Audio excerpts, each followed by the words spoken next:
Clemson University. Former Clemson signee Roscoe Crosby is back in his old stomping grounds, back at Clemson, back in class, and ready to be a coach with the Clemson offense.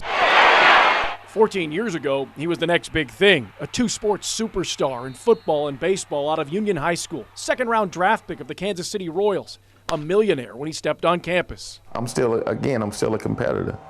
I'm still trying to win, but my game that I play now is, it's the game of life. Wasn't always like that, though. Clemson coaches said Crosby was the best receiver they had ever seen.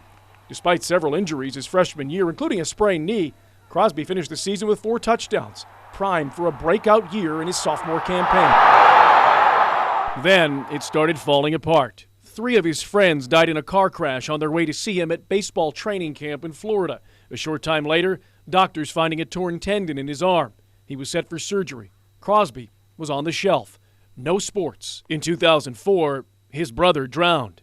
And here was Roscoe Crosby without the thing that kept him grounded. When stuff wasn't going right in the house, with my grandma, whether it was bills or whatever needed to be paid, I could always go out and grab a football or grab a baseball. It was always my outlet. Crosby eventually went back to baseball. The Royals, though, started pushing him to give up football. Still, though, Roscoe Crosby enrolled in classes again, went back to the Clemson gridiron, but pulled out just before the season, citing family concerns.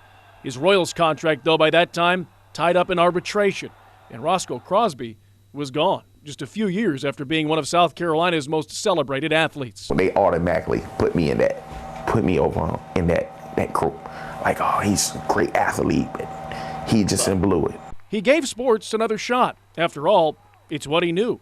Signed with the Indianapolis Colts, but it didn't last. Crosby wanted something else. Went back home, ended up working as a counselor with troubled youth, and now he's back where it all started. For me, it's being a good father, trying to be a good role model, trying to be a person that encourages other people to not to give up on themselves. So maybe the story of Roscoe Crosby panned out after all.